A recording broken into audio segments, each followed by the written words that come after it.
पावसाळा सुरू झाला की लोक पर्यटन स्थळांना भेटी देतात। तर सर्वात महत्त्वाचं पर्यटन स्थळ म्हणजे आंबोली घाट।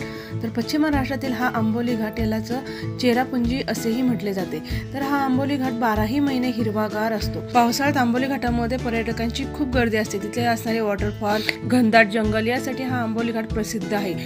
पश्चिम महाराष्ट्र आणि कर्नाटकाला जोडणारा हा मार्ग आहे। हा घाट म्हणजे नागमोडी वळणाने आणि दोन्ही बाजूनी घनदाट असं जंगल असणारा हा। पावसाळ्यामध्ये या घाटातून प्रवास करताना तिथली नागमोडी वळणे, दोन्ही बाजूला असणारी झाडी आणि तिथे येणारे पक्ष्यांच्या किलबिलांचा आवाज आणि वरून पडणारे रिमझिम रिमझिम पाऊस, ह्यातून प्रवास करताना जो मनाला आनंद मिळतो तो काही औरच।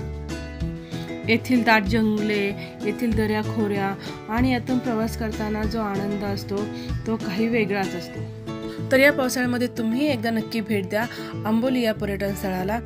आणि हो, चॅनलला सबस्क्राईब करायला विसरू नका।